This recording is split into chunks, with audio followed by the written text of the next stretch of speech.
This is the video on economics for the students of class 12, and our topic of discussion is theory of demand, and this is the third part of the video. In the previous two parts, I've already explained about the concept of demand, what are the factors that affect the demand for a particular commodity.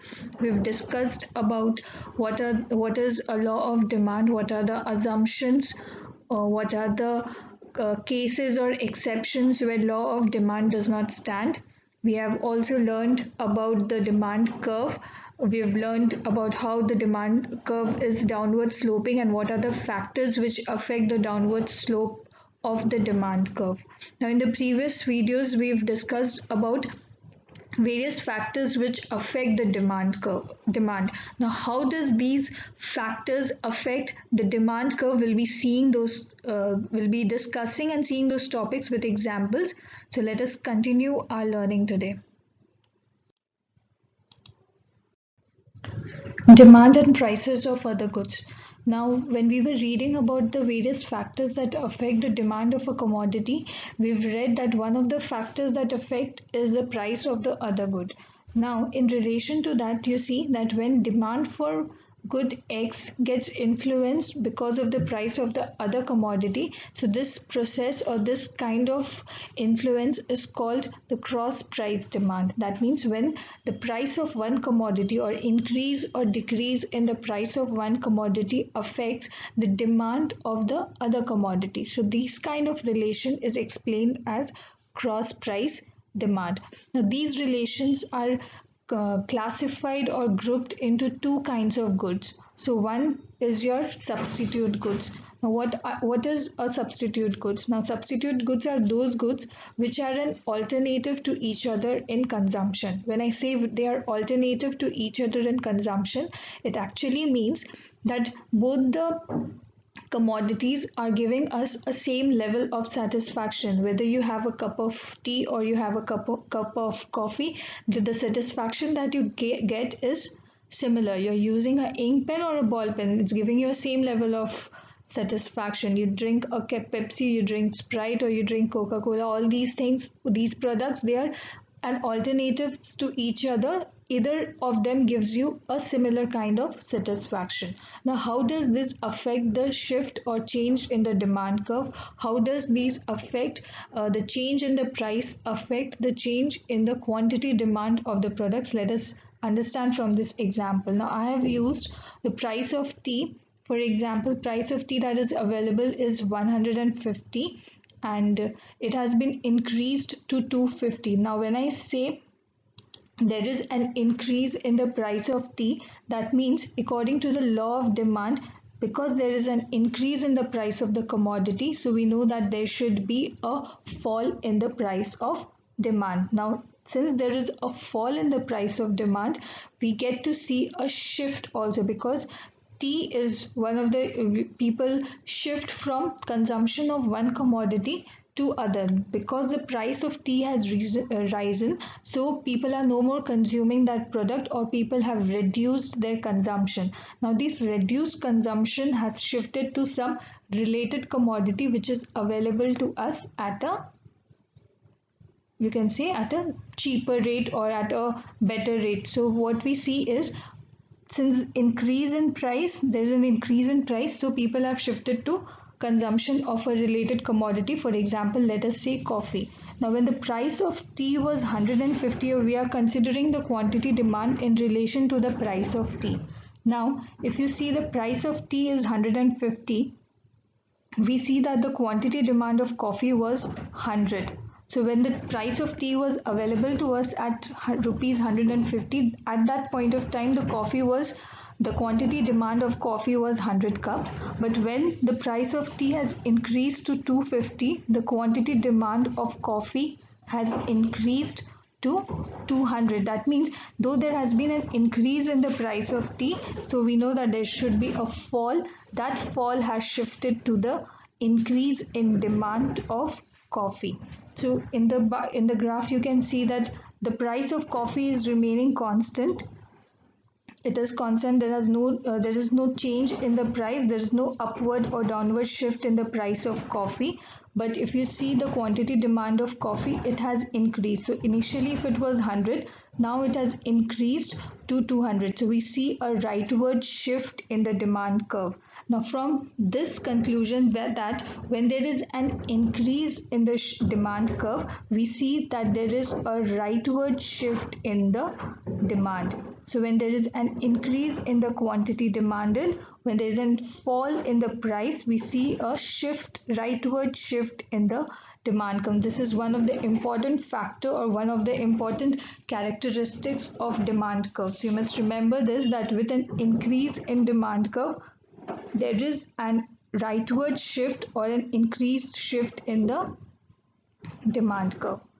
So let's move on.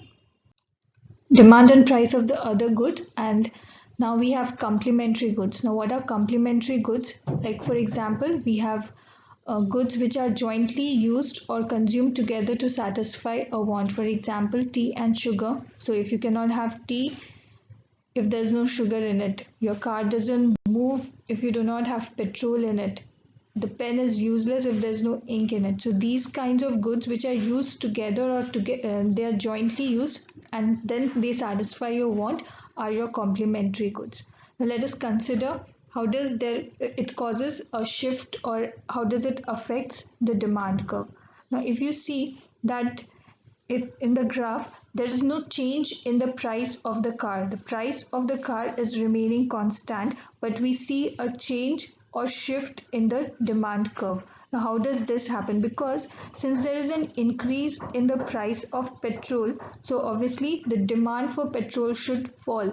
That means how does the demand for petrol fall? Only if people use their car less, or if people even if people who wants to buy a car, they'll stop for a while because they know that they cannot afford, because just buying a car is not enough. If they cannot afford petrol, which is regularly required, so they cannot, there's no use buying it. So the demand for the car decreases. Now this decrease is shown here, as we see that when the price of petrol was 60, at that point of time the demand for the car was around 50, and when the price of petrol was 70, the quantity has shifted to 35. So initially the demand was 50.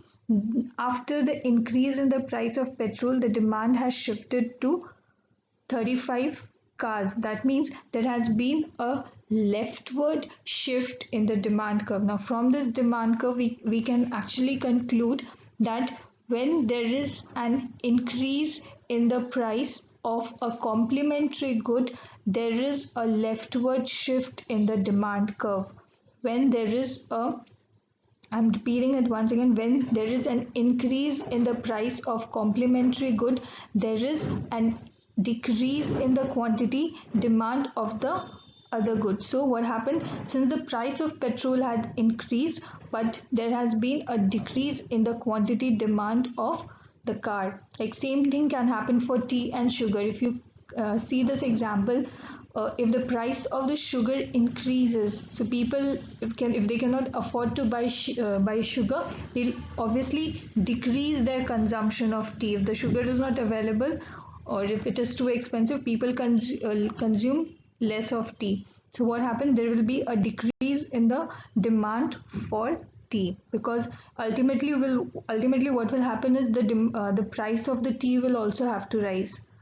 So this is how the complementary goods affect the demand curve.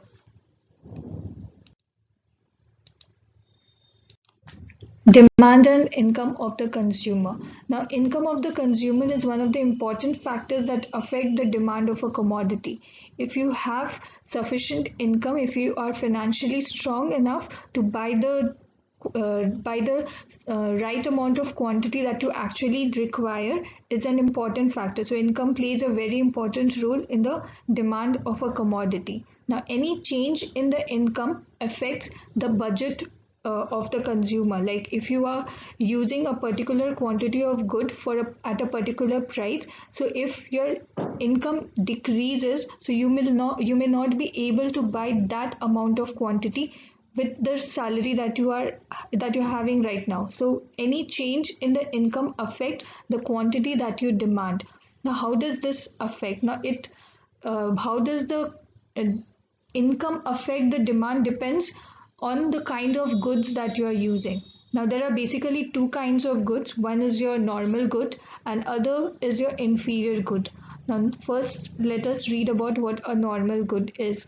A normal good are those goods which whose demand increases when there is an increase in the income. That means you require those goods, your satisfaction of those goods are higher. So as your income increases, you prefer to spend your money on purchasing those goods. So what happens in those cases, your demand or demand for those goods increases with increase in your income. So what happens is there we see a rightward shift in the demand curve. So when the quantity demand increases with increase in the income of the consumer, so thus those kinds of goods are called your normal goods. So what happens if you see that if the income has increased from 1,000 rupees to 1,500, so initially if the consumer was buying 500, so we see this creates a direct relationship between the demand and the income. So with increase in demand, with increase in income, if the demand increases, that means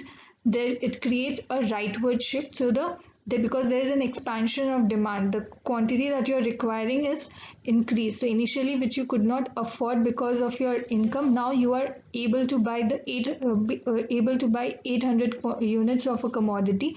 Initially, which you were buying was 500. So this creates a rightward shift in the demand curve. So this kind of goods are your normal goods whose demand increases with increase in your income. Next we have inferior goods. So inferior goods are similar to, if you remember, the given goods that we've read while we were learning about the exceptions to the law of demand. Now given goods are those goods even if the price falls, but the fall in price does not create any increase in demand for those goods.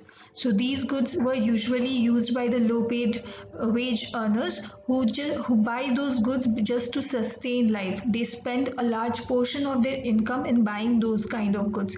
So inferior goods, like we can say that given goods can be regarded as inferior goods.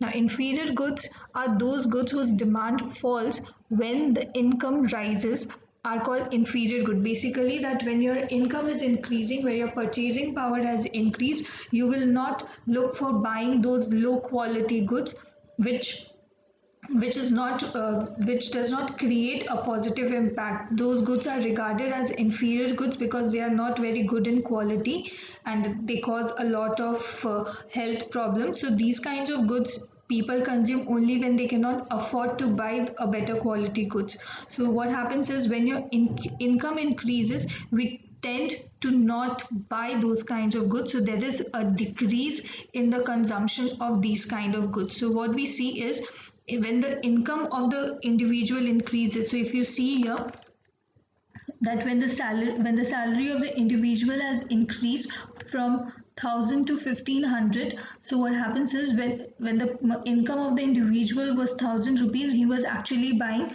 500 units of a particular commodity. But as his salary, or you can say 500 units of an inferior commodity, but as his salary has increased from 1,000 to 1,500, he has actually consumed, or he has actually purchased less of those commodities. So we see here there is a decrease in consumption. So what happens is there is a leftward shift in the demand curve. There is you can say a negative relation. So the consumption that has occurred is less. So what we see is in case of normal goods, we saw that there was an increase in the consumption. There is a rightward shift with the increase in income, but in case of inferior goods, there is a leftward shift in the demand curve. So this is all we have for relation of how the income affects the demand curve.